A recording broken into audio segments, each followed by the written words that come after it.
Hello students, তোমরা যারা class 11 অর্থাৎ একাদশ শ্রেণীর প্রথম সেমিস্টারের ছাত্রছাত্রী আছো এবং তোমাদের রাষ্ট্রবিজ্ঞান সাবজেক্টটা আছে, তোমাদের জন্য আজকের ক্লাসটা খুবই গুরুত্বপূর্ণ। আজকের ক্লাসে তোমাদের 2 নম্বর অধ্যায় থেকে গুরুত্বপূর্ণ প্রশ্ন উত্তর নিয়ে আলোচনা করব। তোমাদের 2 নম্বর অধ্যায়ের নাম হচ্ছে রাষ্ট্র ও তার বৈশিষ্ট্য। অর্থাৎ প্রথমে জানতে হবে রাষ্ট্রের বৈশিষ্ট্য এবং কারণ। অর্থাৎ রাষ্ট্রের কিছু বৈশিষ্ট্য রয়েছে, তার মধ্যে 4টি গুরুত্বপূর্ণ বৈশিষ্ট্য হচ্ছে, 1 হচ্ছে ভূখণ্ড, 2 হচ্ছে জনগণ এবং 3 হচ্ছে সরকার এবং 4 হচ্ছে সার্বভৌমিকতা। রাষ্ট্রের সবথেকে গুরুত্বপূর্ণ বৈশিষ্ট্য হলো সার্বভৌমিকতা। প্রাচীন গ্রিসে এই রাষ্ট্রকে পলিস বলা হতো। অর্থাৎ প্রাচীন গ্রিসকে রাষ্ট্রবিজ্ঞানের সূতিকাগার বলা হলেও গ্রিক দার্শনিকদের মধ্যে রাষ্ট্র শব্দটির প্রথম প্রয়োগ দেখা গেছিল। অর্থাৎ এই রোমানকে বলা হতো সিভিটাস এবং এই সিভিটাস ছিল মূলত নগর রাষ্ট্র। কারণ টিউটনরাই প্রথম এই রাষ্ট্রের কথা বলেন। অর্থাৎ নগর রাষ্ট্রের কথা কিন্তু প্রথমে টিউটনরাই বলেছিলেন। এরপরে হচ্ছে এই রাষ্ট্রকে একটা স্ট্যাটাস বলে অভিহিত করা হয়, যেটা হচ্ছে 16শ শতাব্দীর ইতালীয় চিন্তাবিদ, তিনি হলেন নিকোলো ম্যাকিয়াভেলি। তিনি একটি বিখ্যাত গ্রন্থ রচনা করেন, বইটি হচ্ছে দ্য প্রিন্স নামক গ্রন্থ। সর্বপ্রথম আধুনিক অর্থে এই রাষ্ট্র শব্দটি ব্যবহার করা হয়ে থাকে। প্লেটো অর্থাৎ অ্যারিস্টটল প্লেটোর ছাত্র হিসেবে যেসব গ্রন্থ তিনি লিখেছিলেন, অর্থাৎ ইতিহাস সম্পর্কে যতটা ধারণা এবং এই ইতিহাস নিয়ে গবেষণা,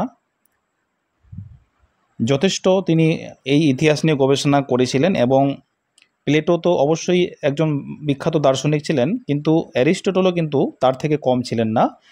এমনকি 5000 থেকে 10,000 জনসংখ্যা একটি রাষ্ট্রের পক্ষে, যেটা বর্তমানে রাষ্ট্রের আবির্ভাব ঘটায়, আনুমানিক 5,000 থেকে 10,000। এই রাষ্ট্র গঠনের প্রধান উপাদানই হচ্ছে জনসমাজ এবং জনসমষ্টি। কারণ প্রাচীন গ্রিসের নগররাষ্ট্রগুলিকে জনসমষ্টি অর্থাৎ নাগরিক, অর্থাৎ আবাসিক এবং বিদেশি, এই 3 ভাগে ভাগ করা হয়েছিল। যাই হোক, চলো এবারে তোমরা চলো গুরুত্বপূর্ণ 30টি MCQ প্রশ্ন উত্তর তোমরা দেখে নাও, এবং তোমাদের এই প্রশ্নগুলো তোমাদের পরীক্ষার জন্য খুবই গুরুত্বপূর্ণ। দেখো, প্রথম প্রশ্ন হচ্ছে, সর্বপ্রথম আধুনিক অর্থে রাষ্ট্র শব্দটি ব্যবহার করেন নিকোলো ম্যাকিয়াভেলি। পরের প্রশ্ন, পলিস কি? পলিস হচ্ছে প্রাচীন গ্রিসের নগর রাষ্ট্র। এরপরে প্রশ্ন, ইংরেজি স্টেট শব্দটির উৎপত্তি কোথা থেকে হয়েছে? এটি উৎপত্তি হয়েছে স্ট্যাটাস থেকে। এরপরে প্রশ্ন, পলিশ শব্দটি কোন ভাষা থেকে এসেছে? তাহলে কি হবে? পলিশ শব্দটি এসেছে গ্রিক ভাষা থেকে। নেক্সট, রাষ্ট্র শব্দটির উৎপত্তি কোন শব্দ থেকে আসে? অর্থাৎ যদি বলা হয় রাষ্ট্র শব্দটির উৎপত্তি কোন শব্দ থেকে হয়েছে, তাহলে কি হবে? পলিশ শব্দ থেকে। এরপরের প্রশ্ন, কোন গ্রন্থে ম্যাকিয়াভেলি রাষ্ট্র শব্দটির ব্যবহার করেন? The Prince. দ্য প্রিন্স গ্রন্থটি কবে প্রকাশিত হয়? এটি প্রকাশিত হয়েছিল 1513 খ্রিস্টাব্দে। এরপরে প্রশ্ন দেখো কি বলা হচ্ছে, সিভিটাস অর্থাৎ সিভিটাস কি? প্রাচীন গ্রিসের ক্ষুদ্র নগর রাষ্ট্র হচ্ছে সিভিটাস। তোমরা যারা অনলাইন ক্লাসে অ্যাডমিশন নিতে চাইছো, অর্থাৎ এখানে সপ্তাহে 2 দিন করে ক্লাস হয়ে থাকে। রাষ্ট্রবিজ্ঞান এবং ইতিহাস এই সাবজেক্টগুলো তোমাদের যাদের আছে, তোমরা যারা এই সাবজেক্টগুলো ভালো করে পড়তে চাইছো, তাহলে তোমরা 700017482022 এই নম্বরে যোগাযোগ করতে পারো। এখানে সপ্তাহে 2 দিন অনলাইন ক্লাস হয়ে থাকে এবং এখানে তোমাদের জন্য রয়েছে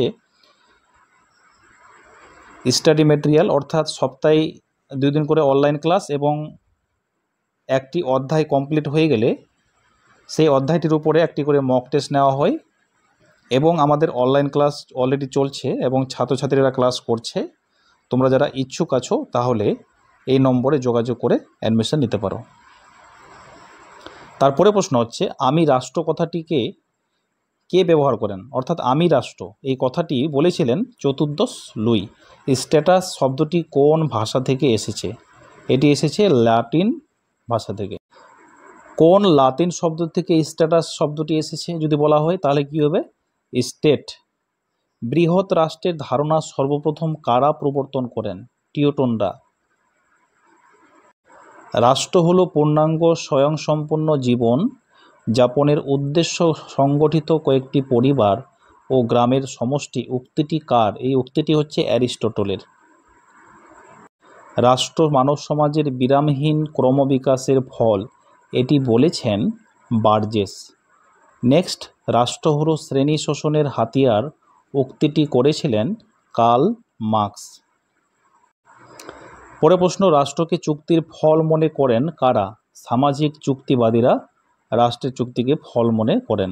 পরে প্রশ্ন দেখো কি বলা হচ্ছে, পশু শক্তি নয় জনগণের সম্মতি রাষ্ট্রের ভিত্তি, উক্তিটি করেছেন গ্রিন। এরপরে প্রশ্ন, গার্নার রাষ্ট্রের কটি উপাদানকে চিহ্নিত করেছিলেন? 4টি উপাদানকে চিহ্নিত করেছিলেন। কোন আচরণবাদী তাত্ত্বিক সর্বপ্রথম রাজনৈতিক ব্যবস্থা শব্দটি ব্যবহার করেন? এটি ব্যবহার করেছিলেন ডেভিড স্টোন। সার্বভৌমিকতার ধারণাকে আধুনিক রাষ্ট্রের ভিত্তি বলে বর্ণনা করেছেন অধ্যাপক গ্যাটেল। প্রাচীন গ্রিসের নগর রাষ্ট্রগুলির জনসমষ্টিকে কয় ভাগে ভাগ করা হয়েছিল? 3 ভাগে।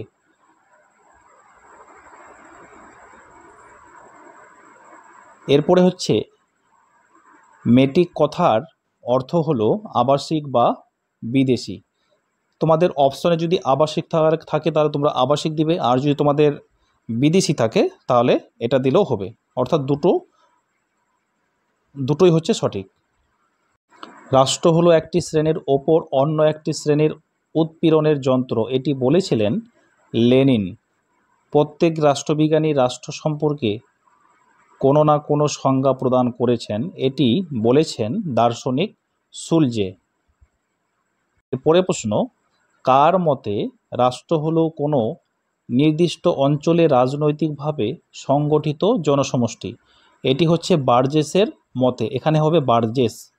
জনসমষ্টিকে রাষ্ট্র বলে অভিহিত করেছেন উডরো উইলসন। রাষ্ট্রের আইনমূলক সংজ্ঞা প্রদান করেন বোদা, এটি 16শো শতাব্দীতে। এটাও তোমরা ভালো করে জেনে রাখো যে রাষ্ট্রের আইনমূলক সংজ্ঞা প্রদান করা হয়েছিল 16 শতাব্দীতে। রাষ্ট্র হলো রাজনৈতিক উদ্দেশ্য সাধনের নির্দিষ্ট ভূখণ্ডে বহিঃশক্তির নিয়ন্ত্রণ মুক্ত একটি জনসমাজ, এটি বলেছেন অধ্যাপক হল। এরপরে দেখো, আধুনিক রাষ্ট্রের অভ্যন্তরস্থ জনসমাজকে মূলত কয় ভাগে ভাগ করা হয়? এটি 3 ভাগে ভাগ করা হয়েছিল, নাগরিক, বিদেশি এবং প্রজা। এরপরে দেখো শেষ প্রশ্ন, সার্বভৌমিকতা কথার অর্থ হলো রাষ্ট্রের চূড়ান্ত বা চরম কর্তৃত্ব। অর্থাৎ সার্বভৌমিকতা কথার অর্থ হচ্ছে রাষ্ট্রের চূড়ান্ত কর্তৃত্ব। তোমরা এই প্রশ্নগুলো খুব ভালো করে তৈরি করো এবং আজকে তোমাদের এই পর্যন্ত ক্লাস হলো এবং এরপরে তোমাদের ক্লাসে আলোচনা হবে 31 থেকে 31 নম্বর থেকে আলোচনা করব।